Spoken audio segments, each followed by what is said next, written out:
Hi friends, so another hi friends so we're continuing with the book of Mark, and this time we're reading from the chapter 5 verses 35 to 43.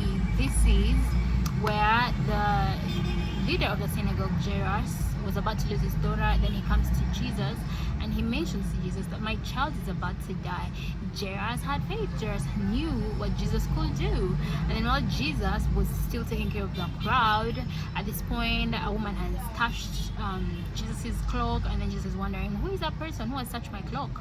So the woman comes forth, and then in that happening, messengers come from Jairus' home, and they say to Jairus, your daughter is dead, you don't need to bother the teacher anymore. And guess what the Bible says?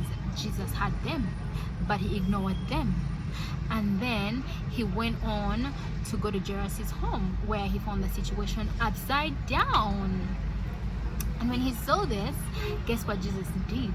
Jesus called the situation way different from what it actually was. What in the natural is not what Jesus called. In the natural, that was wailing, that was pain, that was weeping, that was mourning. We had lost a 12-year-old child. Oh my gosh. Everybody was so distraught. But Jesus calls the situation in faith, according to what he knew he is, according to his glory. He just simply said, this child is asleep. He went ahead, he touched the girl's hand, the girl sat up, the girl stood up, the girl ran around, the girl was given something to eat, and of course the crowd was amazed. Before the crowd was amazed, the crowd laughed at Jesus. So this all to say, you need to be like Jesus. Be like Jesus. Start calling that situation way different from what it is. That situation is actually in the spiritual very opposite to what it is in the natural. Right now in the natural, it seems like there is death, but friend, it is a simple hibernation. It's a simple hibernation. I don't know which situation you're going through and you think it is over, it is done, it is death. We cannot bring something this back. We cannot revive this relationship. We cannot revive this marriage. We cannot revive this school. We cannot revive this business. We cannot revive this family. We are all far gone. Listen, if you know that Jesus is the one that you believe in, and if the one that you believe in, that you trust and that you have faith in, stood one day many years ago and he called a situation with faith, in faith, according to what he knew in the spirit that he could do, that is what you're going to do as well, because you have been adopted into the same family as him. You can do, in fact, way more, because the spirit that lives in the inside of you, the same spirit that willed him, that pushed him, that moved him, he is the same spirit. That same spirit, Jesus was, he is that spirit. So that spirit is the one that lives on the inside of us, because he left it for us to guide us, to lead us. So we are going to take faith. We are going to ask that Christ helps us to just build up faith, to speak into situations as they are not. We don't speak into death into situations because we are seeing death. We don't speak loss into situations because we're seeing loss.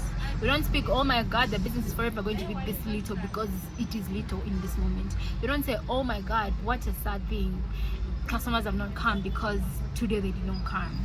We are speaking the situation. When you get into that business and the floors don't look the way you want them to look, and the ceiling doesn't look the way you want it to look, and the customers are not coming in the way you want them to come in, and the racks don't look the way you want them to look.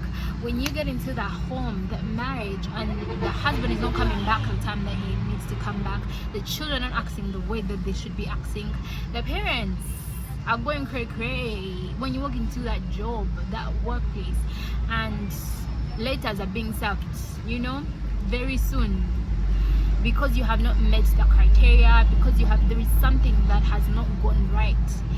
But where does your power come from? It comes from knowing and having the knowledge that you actually have the faith. You know a man, you know a certain someone in the Bible, according to Mark 5, chapter 5, from verses 36 to verses 43, particularly verses 39. He went inside and spoke to the people. Why all this weeping and commotion? You gotta speak to that business. Why all this loss, dear business? Why all this pain? You gotta speak to that husband. Why all this confusion? Why all this disorganization? Why all this slowness? Listen. And then he went on to say, this child isn't dead, she is only asleep. So you're speaking to what you're saying. Why all the fuss? Why all the fighting? We are simply having a misunderstanding. We actually love each other so much. Why all the disobedience, my child? There is simply something you do not understand at this point. But you will get. You're a very obedient boy. You are not rebellious. You are taught of the Lord. You know what is to be done right.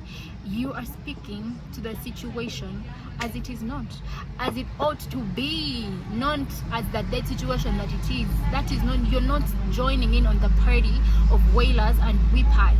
What you are doing is you are allowing, because they're going to laugh at you. The wailers and weepers, the ones who have said, okay, for me, I don't know Jesus, they are going to laugh at you. So they are laughing at the fact that your child, for the 80th time, they have stolen from you. And you are standing and you are declaring, you are taking their books, you're taking their property, you are going to the room in which they stay. Probably it's your husband actually who's laughing at you. He's like, we are at a loss. This child, let us accept, let us agree, they're not going to return to themselves. But you as a mother, you as a sister, you as a friend, you know that is not what you bore.